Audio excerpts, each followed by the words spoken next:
Hello, everyone. Welcome to chapter 245 on my RLDR Custom Creations YouTube channel. It is the weekly edition.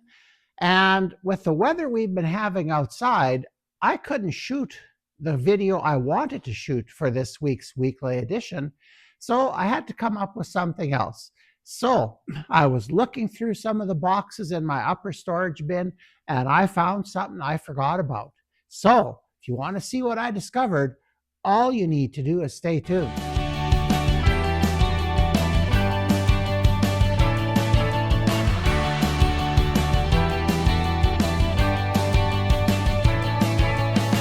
Well, no, this isn't the video that I had planned to shoot for this weekly edition. What I was hoping to do is have all my lumber racks welded together, painted, and ready to install in the place that's waiting for them. But we had a miserable May long weekend. It snowed and all kinds of ill weather, and I didn't get out to do any welding. I did get out and did a little bit yesterday afternoon, and I got the second rack welded together, so it needs to be cleaned up a little bit, and then it's ready for paint. But excuse me, the third one remains to be welded, and I left all the partial pieces for the third one, so that's going to take me a little longer. But hopefully I could maybe have that done by the weekend edition. Fingers crossed, because I need to get that done so I can get on to other things back there. But anyway, so I thought, well, okay, I need to come up with something for this weekly edition. And I like to shoot these Monday or Tuesday because Wednesday I teach, and I like to have the video up Tuesday or Wednesday. So I was looking around my shop Sunday afternoon, and I was looking up at the upper, I have a shelf through part of my shop with flip-top boxes on it, and most of them are labeled. But the one I think I had put the label to the wall at the back, and I couldn't see what it was. And there was some funny colored tubing in there and all that stuff. And I'd kind of forgotten about what I had actually made and put in that box. So I dragged it down, and sure enough, it was the piercing rig that I had made in 2018. And the only reason I remember that it was 2018 is because I wrote an article about making it for the Saskatchewan Woodworker, which at the time was the Saskatchewan Woodworkers Guild newsletter. So I got it down and started playing with it, and there's a few things that have kind of worked together to bring me to this place again. One of the things that I've always liked, that piercing technology really fascinates me. I was introduced to turning and piercing by a Saskatchewan native by the name of Frank Sudol. Now, I didn't know Frank personally. I just, he came and did a couple of demos, I think one in particular at a Saskatchewan Woodworkers Guild meeting, where he showed how he turned ultra thin wall vessels and long vessels. I think at one point he was working on something that was like 54 inches or something like that, like getting close to 5 feet. And he had a big one-way lathe, big bed extension, and a captive hollowing system, the bar. And I know One Way makes a version of it, but he had made his own. And he used a light, basically, 1157 bulb from a Chevy truck. And I remember that because I was building a Chevy truck at the time. And when he'd shine the bulb on the tip, like it was wired into the tip, and when he got to a certain thickness, the light was consistent. So that's how he knew how thin his vessel was. And we're not talking about turning like a 1/4 inch or anything like that. No, he would turn a 1/16 of an inch thick. And then he would take, I believe he had a micromotor tool, and he would pierce and carve all the way through. And I believe it was at that demo that he had a series of some of the pieces on display. And I think it was called his Fragile Earth series. I've talked about this before. But, and basically what it was is African wildlife scenes carved through, pierced in these hollow vessels. The work was absolutely stunning. And I thought, yeah, I want to be able to do that. So I went and I built, of course, I was too cheap to buy a micromotor tool. So found stuff on the internet and made my own. So I'm going to show you that. But I figured that I wanted to do that kind of turning. And what's been slowing me down, I just never had the time to do it while I was teaching, but I need to build a hollowing arm. And I'm not going to use a captive system because I have no intention of turning anything number of feet deep. And I'd like to just make an arm. And I have the stuff. I bought it years ago. It's all sitting in a pile, all the different sizes of steel that I think I'll need, even some of the bearings that I think I'll need. But I don't know, there's been something holding me back. I haven't felt the urge to start yet. So I think what I'm going to do over this next year or so is get back into that and do the second part of this. And that way that way I can actually do some of those things. So that's something that I'm kind of looking forward to. But another person that one of our club members got into this really quite extensively, and her work was also impeccable. Like, she did some larger ones as well, but most of her work was kind of smaller, but it was really cool.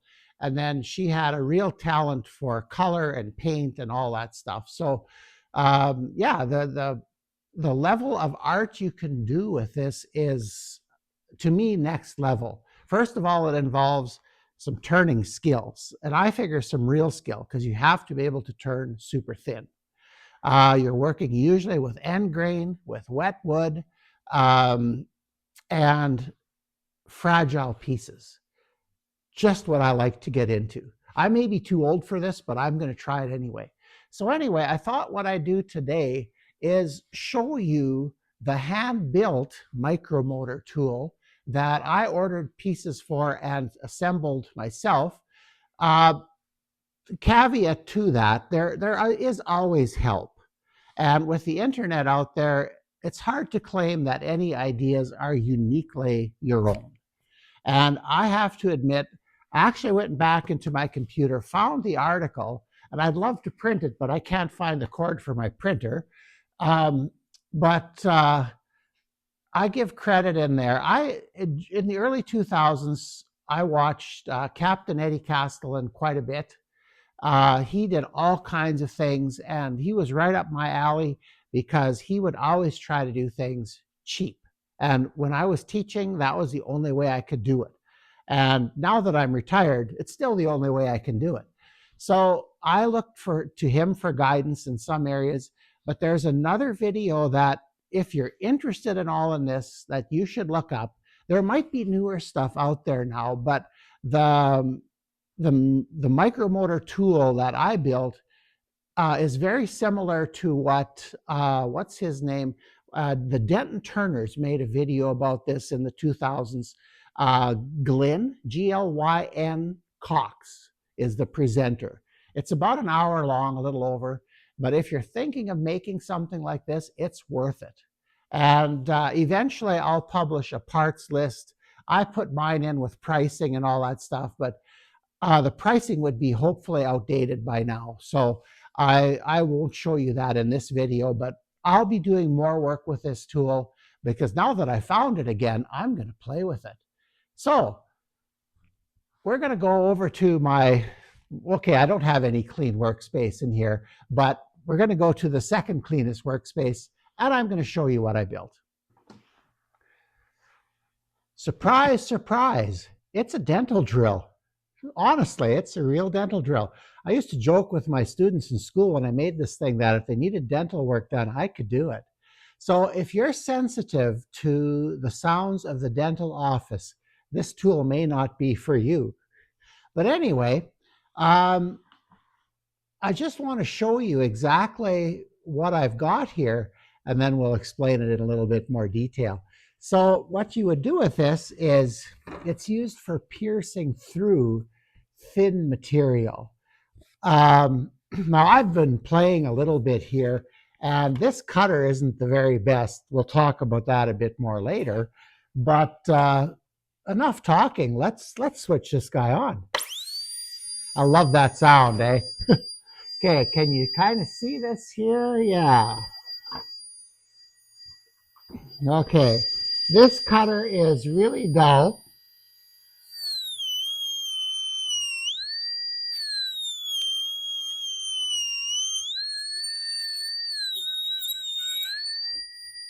There you go.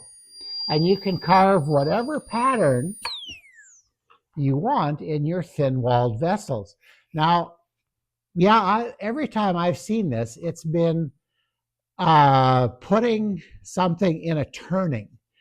But the sky's the limit with this. Like you could use this in jewelry boxes, all kinds of things. So I think this is something I'm definitely going to pursue again now that I've found everything. So with that in mind, let's talk a little bit more about how I put this all together. Well, there really isn't that much to show you here. It's a pretty simple tool.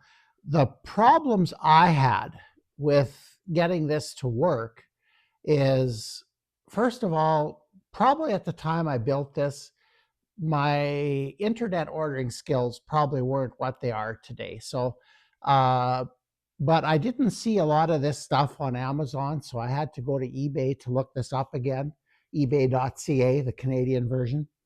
But yeah, so it starts with a handpiece.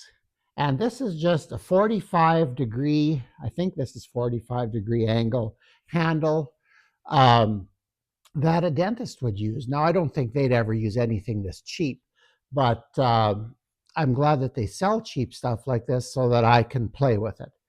But I believe, if I remember correctly, the more and more I got into this, at first I just, oh, there it is, and I ordered it. But this one, I don't think has a ceramic bearing, and that's important. I realized that later with doing more research. This is another handpiece I ordered, and this is actually an NSK. Or at least it says NSK on it. Who knows if it really is or not. But this one does have a ceramic bearing. So if you're interested, you can take a look at it there. Okay. They still make this one, although they make higher number models. So I suspect they're updated or improved, or who knows, the way modern manufacturing goes, maybe they're worse than these. I don't know. But anyway, this is still available. There is a little light that's in the tip here, which is really nice. It lights up your work area really nicely. And you wonder, how does it do that? Because there's no electricity coming into this gizmo at all. It's all air pressure. So there's a little turbine in here that generates some electricity that runs a little LED light. Pretty cool technology. So, but if you're going to do this, order one with a ceramic bearing. Okay. So, and again, price wise, I believe this one, I believe, was about $40 on eBay. So if you're looking to get into this, fairly cheap way of doing it. Okay. Now, the other thing maybe we should talk about a little bit right away, and if I can even pick it up, is the little burrs that you use for these things. Can you see that? They're a 1/16th shaft, and I don't know if these are necessarily good ones. They're the ones that came with the set. And I suspect if I would run over to some things in this area we are so blessed with. We have so much talent here. And one of the businesses that we have around here is a business called Razor Tip Industries. And Razor Tip was the brainchild of Cam Merkel. Yeah, I'm going to advertise for Cam. And the stuff, because he's a world-renowned bird carver, and he brought in stuff, excuse me, that he needs to do his art. And he sells micromotors. He sells all kinds of stuff that you just can't get anywhere else. And I'm sure he'll have some burrs that are designed for carving or designed for this. They say that ones for teeth work pretty good too. And I know of some people that would talk to their dentist and get their used ones. I don't have that kind of relationship with my dentist, but anyway, they're little ones. And I just am using what came in the packs right now. So that's kind of the business end of this thing. Okay, so you need an air supply for this. Well, what I use is my 60-gallon shop compressor. Now, that air isn't always the cleanest. I don't always drain it as often as I should. I try to do it every month, but sometimes I forget. So what I've done with this is I put on a Princess Auto air filter and a Princess Auto regulator, just in sequence. So the air comes in here and goes through the filter, through the regulator, and to the switch. But before I really get into that, I'm going to talk about, okay, got to pick it up and turn it around. This hose, when you are ordering your hand piece, get this piece as well. You need this. It makes things way simpler because this is designed to screw on to this dental tool. And mine's a little tight here. I don't know if it's going to come off. Anyway. Yeah. See, it's got the right holes and everything in it. And you just put it in. It's self-aligning. And you screw it on. And the torch connection, sorry, not the torch. I'm thinking plasma. The handpiece connections are made. So I don't know. I think this was like $10 or something like that. It's not super expensive, but it's worth it. It saves you a lot of fabrication. Now you'll notice, okay, so there's two lines in here. There's the green one, which is air, and the yellow one. Notice I've got a knot tied in it. I'm not using it. This is actually for water. So if you were using this as a real dental tool, you'd hook this up to a water supply and you could get the cleaning action around the tip that you would want. I'm assuming, I'm not a dentist. The newer ones like this have more water jets in them. That seems to be one of the technical features that's maybe makes them better than this one. So I'm just going to lay this here and this here. So buy this, it's worth it. Then another cool thing that Glenn did on his video is this little switch here. This is an air switch, a little toggle switch. I've never seen anything like that. It would also work just putting a little ball valve here or something that would work. All you want to be able to do is turn the air off. So, but this is slick. This works really good. Now, the other things that are involved in having this thing work are all these little lines. And that was a real pain to find all that stuff because all of this stuff, some of it's different sizes. So I think there's some 4 millimeter, some 5 millimeter. And then I went over to the other side and I got these, I think this is 5 millimeter. I don't even know what it is, but it's all push to fit stuff or push to seal. Let's see, let's switch. Yeah, this is 5.79 millimeters. So if you're ordering all this stuff, just make sure you can get connections to graft everything together. Like I went with Princess Auto stuff here. So this is cheap, probably Chinese stuff. Now, why am I saying probably? For sure, Chinese stuff. And I made everything connect. Now there's only a wee little bit of hose here. So I went with this line and adapted here and went to the switch. So the problem with that is, well, this will explain what I'm talking about very quickly. So when you buy stuff from China, you always get a big bag of it. So I've got fittings here for probably another 5 of these things. And hose, I've got miles of it. I think I had to buy 10 feet at a time. And it looks like there I used about 10 inches. And the way I did it, I needed this adapter fitting as well. So this goes from that 5.79 to, what is this here? Let's see what that is. About 4 millimeters. So yeah, there's a lot of 4 and 5 millimeter stuff in here for hose. And I don't think that's necessarily the only way of doing this. This is the way I could make it work. But if you could find everything that kind of had the same sizes, that would maybe simplify things quite a bit. So, but anyway, this was a lot of fun to make. Reading through the article that I wrote in January of 2018, this was fun. It challenged me. It challenged my internet hunting skills, and to try to figure out what's working good when you've never done anything like this before. So that was the challenge for me. So I took a few wrong turns along the way, but in the end, I have something that works here. So let's maybe play just a wee bit more again. Oh, by the way, the stand is just some 3/4 inch birch plywood. What does it even measure? I don't know, it's about 10 inches. The stand, the size is irrelevant. I made a handle on it so I can carry it. I made this little bracket here just out of, feels like about 14 gauge, no, 16 gauge. But other than that, the stand is just screwed together, 3 screws, put some feet on it. And this is a very, very simple tool.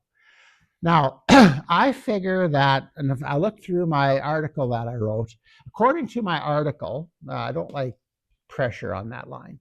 According to my article, I spent at the time, this would have been 2017, 2018, I spent about $100 Canadian on this. So that wasn't a big expenditure. Micromotor tool, some of the cheaper ones I think are about $400 or $500. Again, don't quote me on that because I don't know for sure. But I'm going to play with this, and who knows, maybe this fails and it doesn't work the way it should. But I think with the little bit I've done with it, I see potential here. I think I can get this to work. Now, the other thing is I just have to build a hollowing arm, and I have the lathe for it now, finally. See, that's another thing that held me back till about 2017, when I actually bought my Laguna lathe that is big enough to do bigger vessels. So anyway, we're going to do a little bit more cutting. I just want to see how this thing works anyway. So I'm just going to I'm going to turn you off for a second. I'm going to get everything hooked up again and get the pressure kind of set, and we're going to play just a wee bit. Well, I don't have any particular pattern here. And I remember that's just a little bit proud of a 1/16 of an inch, about 10 thou more. And this seems to work pretty good. I've got the pressure set way too high. I have it at 50 PSI according to that gauge. Now, I'm not sure how accurate that all is, but we're going to go with it. So, and turning this thing on is, like I said, just super cool. And I don't have any pattern or anything on here.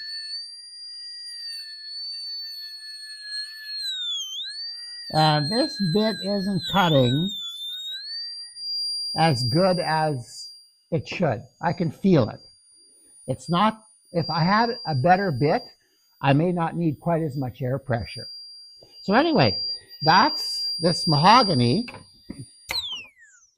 All right, I've got a little bit of soundboard material here left over from something. And let's see how thick it is. Okay, let's go back to, okay, this is almost 1/8 of an inch thick, not quite. I played a little bit with it, but you'll see how having things thin is, when you do this, is really quite important.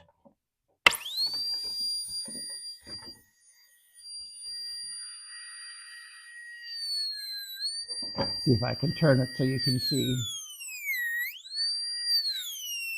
Now this is Sitka spruce.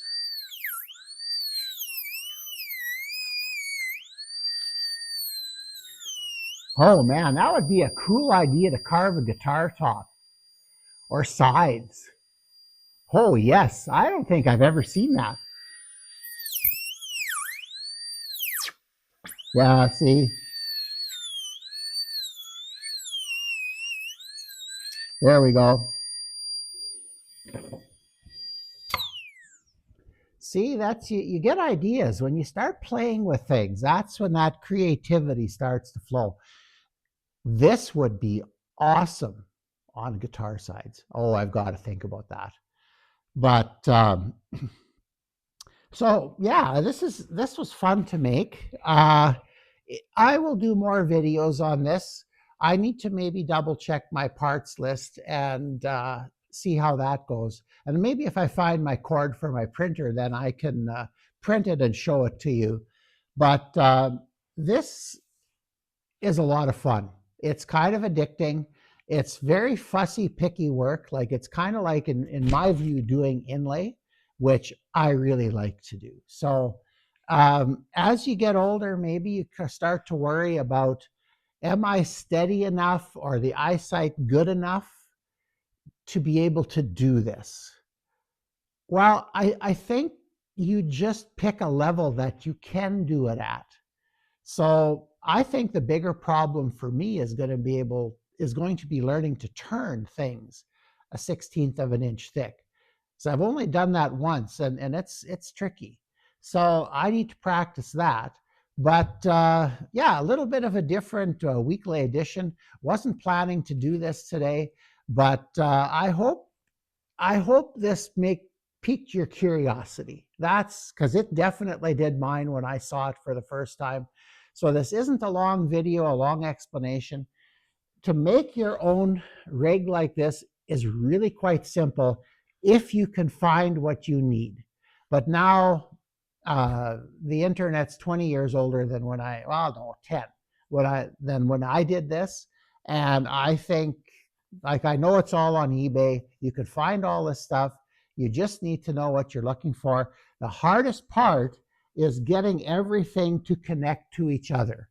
But there are only a couple things, like if you can find a switch, and maybe you can find a 5mm switch, that might help.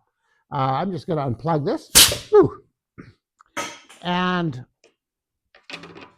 the handsets are easy to find. Remember though, you need a ceramic bearing. Don't order one like I did without it.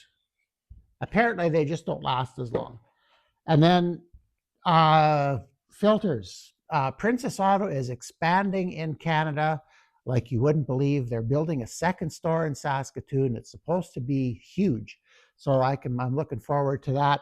But you can get all this stuff cheap. In fact, I think I got this in their surplus area. They used to have a bin of junk. And I think I paid about $5 each for these things, Canadian. So yeah, and then there's some fittings and connections. And this stand is easy to build, and you can build your own design.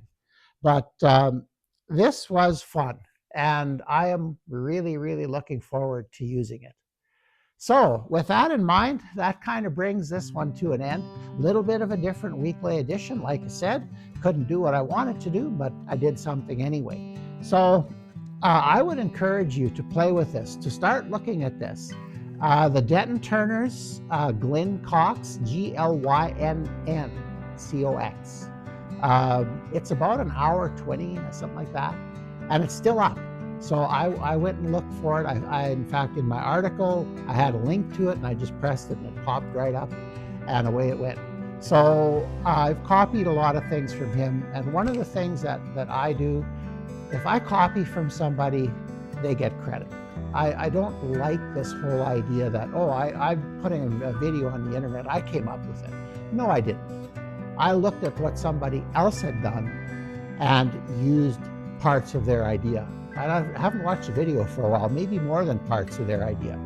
But, and that's the same thing I expect you to do with my videos.